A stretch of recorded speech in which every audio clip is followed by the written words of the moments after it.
Cyrus the Great, born around 600 BCE, was the founder of the Achaemenid Empire, one of the largest empires in history. He united the Persian and Median peoples and conquered the Lydian and Neo-Babylonian empires. His most famous achievement was the conquest of Babylon in 539 BCE, where he demonstrated tolerance by allowing conquered peoples to maintain their traditions and religions. Cyrus's rule was characterized by fair governance, respect for human rights, and a decentralized administrative system with satraps. He died in 530 BCE, but his legacy as a visionary leader endures to this day. 1. Early life and family of Cyrus. Cyrus II, later known as Cyrus the Great, was born around 600 BCE in a royal family that belonged to the Persian kingdom of Anshan, which was part of the greater region of Media in modern-day Iran. His father, Cambyses I, was a relatively minor king of Anshan, while his mother, Mandane, was the daughter of Astyages, the king of the Median Empire. This connection placed Cyrus within the royal lineage of both the Persians and the Medes, two important groups in the ancient Near East. The early life of Cyrus is surrounded by myth and legend, particularly the story of how his grandfather, King Astyages, received a prophetic dream that his daughter's son would overthrow him. Fearing this prophecy, Astyages ordered that the infant Cyrus be killed. However, due to a series of misadventures, the child was not killed, but was instead raised by a shepherd. This shepherd, unaware of the child's true identity, raised him as his own. As Cyrus grew up, he eventually learned about his royal heritage and, upon coming of age, he led a revolt against his grandfather, Astyages. The revolt was successful, and in 550 BCE, Cyrus managed to defeat Astyages and take control of the Median Empire, uniting the Persians and the Medes under his rule. This victory marked the beginning of what would become one of the largest empires in history, the Achaemenid Empire. Cyrus's early life, therefore, was marked by both royal heritage and the dramatic rise to power after a series of events steeped in fate and prophecy. 2. The conquest of the Median Empire. Cyrus's conquest of the Median Empire was one of the most crucial moments in his rise to power. After the death of his father Cambyses I, Cyrus, who had already been a leader in Anshan, began to seek greater power. His opportunity came when he was able to form alliances with several influential leaders of the Medes, including those who were dissatisfied with Astyages' rule. The final confrontation between Cyrus and Astyages occurred in 550 BCE. Astyages, knowing that his throne was threatened, gathered a large army to suppress the uprising led by his grandson. However, Cyrus, despite having fewer resources and a smaller army, used clever tactics, including deceit and psychological warfare, to defeat Astyages' forces. Astyages' army was broken, and the king himself was captured. After the victory, Cyrus took over the Median capital of Ecbatana and declared himself king of both the Medes and the Persians. This victory not only unified the two groups but also paved the way for the future expansion of the Achaemenid Empire. The fall of the Median Empire to Cyrus is often seen as a key turning point in the history of the ancient Near East, as it marked the rise of a new and powerful empire that would dominate the region for centuries. By conquering the Medes, Cyrus not only acquired significant military and economic power but also solidified his position as the leader of a vast and diverse coalition. This victory allowed him to adopt many of the administrative and military practices of the Medes, blending them with Persian traditions to create a strong, unified empire. 3. The conquest of Lydia. Following his success against the Medes, Cyrus turned his attention to the west, where the kingdom of Lydia under King Croesus presented a significant challenge. Lydia, located in the western part of Anatolia, modern-day Turkey, was one of the richest and most powerful kingdoms of the time. King Croesus was renowned for his immense wealth and had a reputation for being one of the most prosperous rulers of the ancient world. Croesus, feeling secure in his wealth and power, believed that his kingdom was invincible. Cyrus, however, was undeterred by Lydia's wealth and military strength. The conflict between the two powers came to a head in 547 BCE when Croesus, feeling threatened by Cyrus's growing empire, launched an attack against him.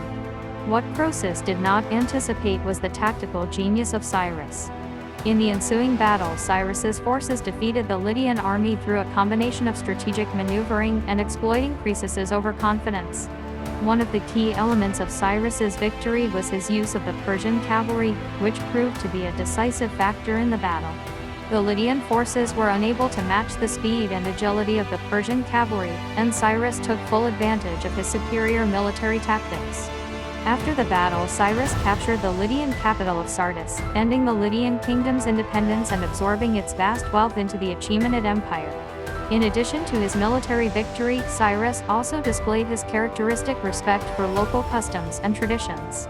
Unlike many conquerors of the time, he did not seek to destroy the Lydian culture but instead allowed the people of Lydia to maintain their way of life. The wealth of Lydia, including its famous gold reserves, was brought into the Persian Empire, further strengthening Cyrus's economic power. The conquest of Lydia was not only a military success but also a strategic move that solidified Cyrus's control over the western part of Asia Minor and opened the door for further expansion into the Mediterranean region.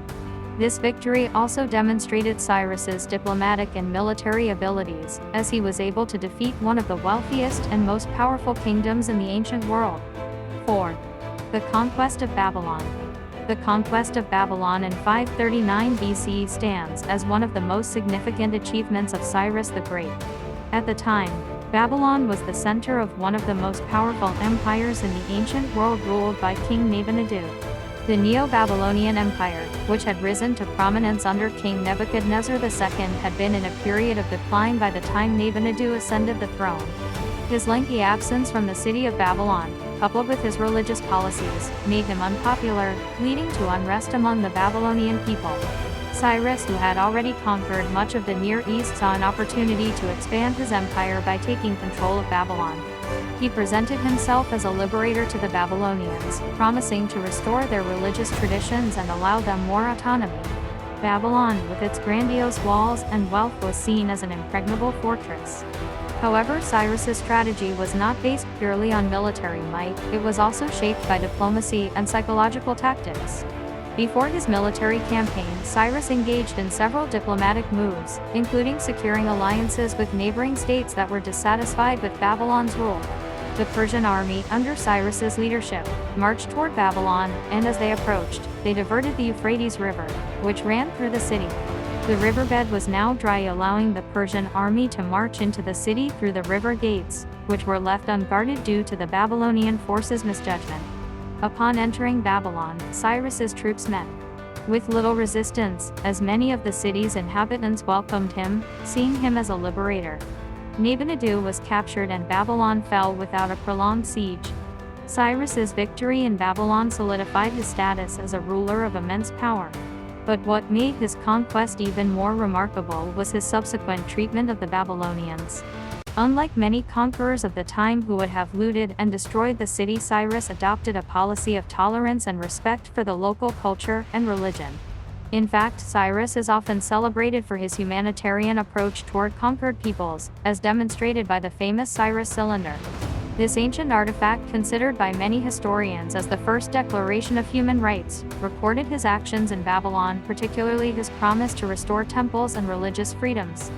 He allowed exiled peoples, such as the Jews, to return to their homelands and practice their religions freely. This approach not only solidified his empire's unity but also made him a revered figure in the history of ancient leadership. 5. Governance and administrative policies of Cyrus. Cyrus's governance was revolutionary for its time. His empire, which stretched from the Indus Valley to the Aegean Sea, was a diverse amalgamation of different peoples, cultures, and languages. Managing such a vast and multi-ethnic empire required a sophisticated and practical system of administration. Cyrus implemented several key policies that were both humane and efficient, which contributed to the long-lasting stability of the Achaemenid Empire. One of Cyrus's most important contributions to governance was his decentralization of power. Instead of ruling directly from a central location, he appointed satraps, governors, to manage the various provinces of his empire. These satraps were typically local rulers or Persian nobles who were responsible for maintaining order, collecting taxes, and ensuring loyalty to the central authority. This system of local governance allowed Cyrus to keep control over a vast empire while ensuring that local customs and traditions were respected. Additionally, Cyrus promoted a policy of religious and cultural tolerance. As he expanded his empire, he allowed conquered peoples to maintain their own religious practices and cultural traditions. This was in stark contrast to the policies of other conquerors of the time, who often imposed their own religion and way of life on the conquered. Cyrus's respect for local cultures was exemplified in his treatment of the Babylonians after his conquest of their city. He allowed the Babylonians to continue practicing their religion and restored their temples, which earned him widespread respect. Cyrus also understood the importance of infrastructure in maintaining control over his empire. He invested in the construction of roads and communication networks that facilitated trade and military movements across his vast empire. The famous Royal Road, which stretched from Susa in Persia to Sardis in Lydia, was one of the major infrastructural achievements of his reign. This road enabled rapid communication and helped consolidate Cyrus's control over distant regions of his empire. Through these administrative reforms, Cyrus was able to maintain order and stability over an empire that spanned diverse cultures and regions. His methods of governance were later adopted by his successors and became the model for later Persian rulers. 6. Legacy of Cyrus the Great. Cyrus the Great's legacy extends far beyond his military conquests. His leadership style, which combined military prowess with compassion and tolerance, left a profound impact on the world. Even after his death in 530 BCE, his empire continued to flourish, and his principles of governance and respect for human rights influenced subsequent generations. The most enduring aspect of Cyrus's legacy is his reputation as a liberator. His conquest of Babylon, in which he freed the Jewish people from their Babylonian captivity, earned him a special place in Jewish history. The biblical book of Ezra describes Cyrus as the anointed of the Lord and credits him with allowing the Jews to return to their homeland and rebuild the temple in Jerusalem. This act of religious tolerance is one of the key reasons why Cyrus is remembered not only as a military leader but also as a compassionate ruler. Cyrus's innovative approach to empire building also influenced future empires, including the Roman Empire. The concept of using local rulers to govern distant provinces, along with policies of religious tolerance, was adopted by later empires that sought to govern multi-ethnic and diverse populations. His emphasis on justice and the welfare of his subjects set him apart from many other rulers of his time. The Cyrus Cylinder, which remains one of the most important artifacts from his reign, is often considered the first human rights charter in history. It records Cyrus's efforts to restore temples and give freedom to displaced peoples, and it is seen as an early example of a ruler advocating for the rights of individuals and communities. The principles outlined in the Cyrus Cylinder continue to resonate today, and the document is often cited in discussions about human rights and governance. In terms of military legacy, Cyrus's tactics were studied and emulated by later conquerors, including Alexander the Great. His ability to blend diplomacy, psychological warfare, and military strategy allowed him to defeat more powerful enemies and expand his empire with relatively few losses. Cyrus the Great died in 530 BCE during a campaign against the Massageti, a nomadic tribe to the northeast of his empire. Despite his death, the Achaemenid Empire continued to thrive under the leadership of his son, Cambyses II, and his successors, including Darius the Great. The empire would go on to become one of the largest and most influential empires in world history, spanning over 3 continents. Today, Cyrus the Great is remembered as one of history's greatest rulers, not only for his military successes but also for his commitment to justice, tolerance, and the welfare of his people. His reign set the foundation for the Achaemenid Empire, which would leave an enduring mark on the world long after his death.